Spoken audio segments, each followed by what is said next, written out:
Assalamualaikum warahmatullahi wabarakatuh. Allahu Akbar, Allahu Akbar, Allahu Akbar, Allahu Akbar, Allahu Akbar, Allahu Akbar, Allahu Akbar, Allahu Akbar, Allahu Akbar, Allahu Akbar. Alhamdulillahilladzi faddala ashra dhil hijjati bitta'if ujuril ibadat faman kana kharaja min baiti ila shira'il adhiyah kana lahu bikulli khutwatin asru hasanat wa muh'anhu ashru sayyiat.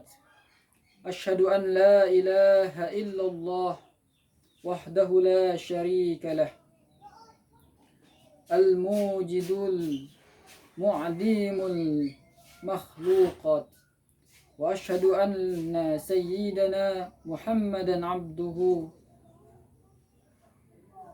raqba ummatahu fil adhiyah wa a'malis salihat. Allahumma fasalli wa sallim ala sayyidina Muhammadin sayyidina. Allahumma fasalli wa sallim ala sayyidina Muhammadin sayyidis sadat wa ala alihi wa sahbihi makhtalafatil abbamu was sa'ad. Amma ba'd, ya ayuhan nas ittaqullah haqqa tuqatih wa la tamutunna illa wa antum muslimun. Allahu akbar, Allahu akbar, Allahu akbar walillahil hamd. Hadirin jamaah salat Idul Adha yang dimuliakan oleh Allah Subhanahu wa taala.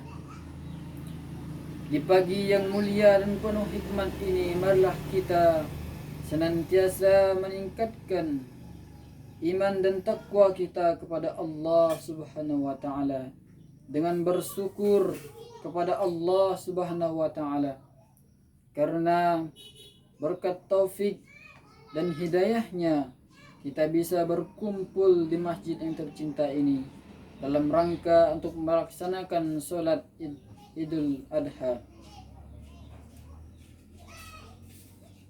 Marilah kita senantiasa meningkatkan keimanan dan ketakwaan kita kepada Allah dan juga meninggalkan segala larang-larangan Allah Subhanahu wa taala. Allahu akbar, Allahu akbar, Allahu akbar walillahil hamd.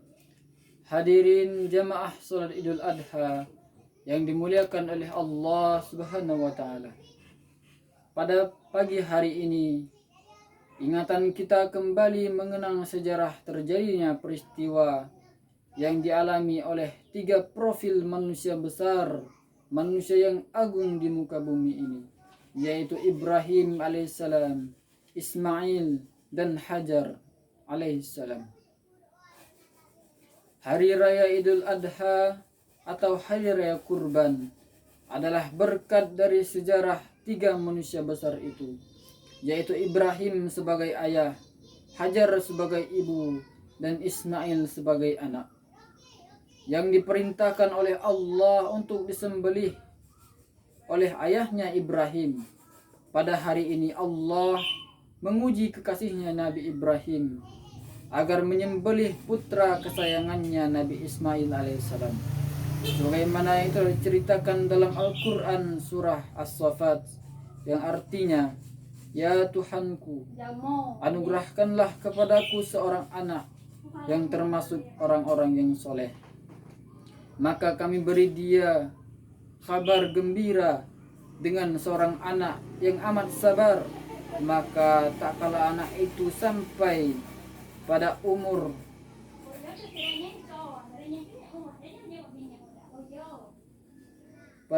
yang sanggup berusaha bersama Ibrahim, Ibrahim berkata, "Hai anakku, Sesungguhnya aku melihat dalam mimpi bahwa aku menyembelihmu. Maka pikirkanlah apa pendapatmu. Ia menjawab, hai bapakku, kerjakanlah apa yang diperintahkan oleh Allah kepadamu. Insya Allah kamu akan mendapatkan. Aku termasuk orang-orang yang sabar.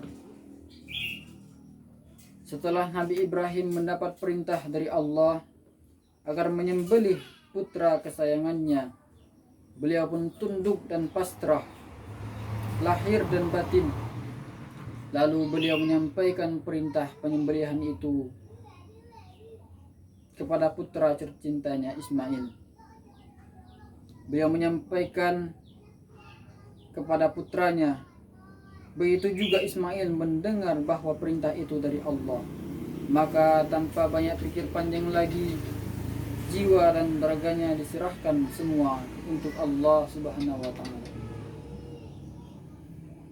Dalam ayat selanjutnya disebutkan yang artinya, tak kala keduanya telah berserah diri dan Ibrahim membaringkan anaknya atas pelipisnya,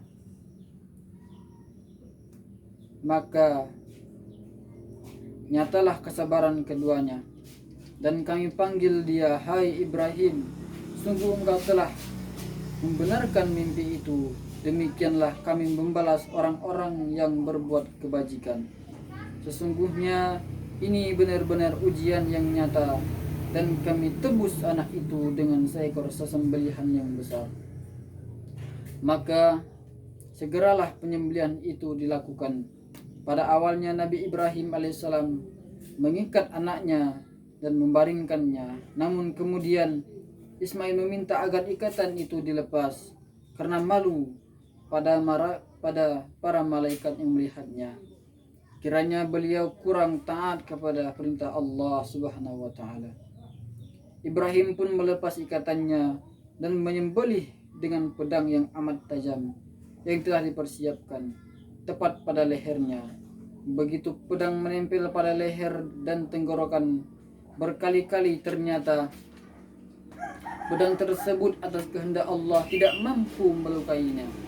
Ketika itu Allah mengutus malaikat Jibril menemui Nabi Ibrahim, menyampaikan firman-Nya kepada Nabi Ibrahim sebagaimana dalam ayat 104 sampai 107 surah As-Saffat tersebut.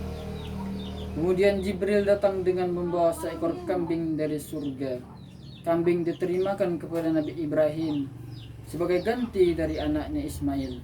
Dan kambing itulah yang akhirnya disembelih sebagai kurban. Peristiwa monumental ini oleh Allah diabadikan di kalangan kaum yang datang di kemudian hari, yang sehingga sampai pada kita saat sekarang ini. Sebagaimana Allah Subhanahu wa Ta'ala berfirman, wa tarakna alaihi fil akhirin. Kami abadikan untuk Ibrahim itu pujian yang baik di kalangan orang-orang yang akan datang kemudian. Allahu Akbar, Allahu Akbar, Allahu Akbar, walillahil hamd. Hadirin hadirat jemaah salat Idul Adha yang dimuliakan oleh Allah Subhanahu wa Ta'ala. Kepatuhan dan kepasrahan Nabi Ibrahim alaihissalam dan putranya Nabi Ismail alaihissalam, juga Hajar sebagai ibu Ismail, begitu besar dan dalam. Mereka tanpa banyak komentar dan berpikir panjang dalam mentaati dan melaksanakan perintah Allah Subhanahu wa Ta'ala. Sekiranya keimanan dan ketakwaan mereka kepada Allah tidak kuat, tentu akan membantah atau setidaknya meminta argumentasi atau perintah penyembelihan itu, atau melakukan penolakan dengan berbagai argumentasi. Sebagai anak kandung sendiri, si buah hati tersayang tanpa salah dan dosa, mengapa diperintahkan agar disembelih? Alangkah kejam perlakuan seorang ayah terhadap anaknya, bila itu bukan atas perintah Allah, namun karena ketakwaan dan kekuatan iman yang dimiliki oleh Nabi Ibrahim dan keluarganya. Mereka mentaati Allah tanpa berpikir panjang. Maka Allah Subhanahu wa taala memberikan anugerah yang besar kepada Nabi Ibrahim dan juga keluarganya. Hadirin jamaah salat Idul Adha yang dimuliakan oleh Allah, sungguh besar hikmah yang bisa kita petik dari kejadian yang sangat-sangat istimewa ini. Maka daripada itu, marilah kita ambil sedikit atau banyaknya hikmah dari kisah Nabi Ibrahim dan putranya Ismail, sehingga kita menjadi hamba-hamba Allah yang senantiasa mentaati Allah atas semua perintah-perintah Allah dan juga larang-larangan Allah. Hadirin jamaah salat Idul Adha yang dimuliakan oleh Allah, demikianlah khutbah Idul Adha yang bisa khatib sampaikan pada kesempatan yang mulia ini. Mudah-mudahan ada guna dan manfaatnya bagi kita di kemudian hari. Dan marilah dengan momentum Idul Adha ini kita semakin dekat dengan Allah dan semakin bertakwa kepada Allah Subhanahu wa taala. Dan semoga kita nantinya bisa berkumpul dengan orang-orang soleh di surganya Allah Subhanahu wa taala. Amin amin ya rabbal alamin. Barakallahu li wa lakum fil Qur'anil azim wa nafa'ni wa iyyakum bima fihi minal ayati wa zikril hakim. Wa taqabbal minni wa minkum tilawatahu innahu was-sami'ul alim. Wastaghfirullahi innahu huwal ghafurur rahim.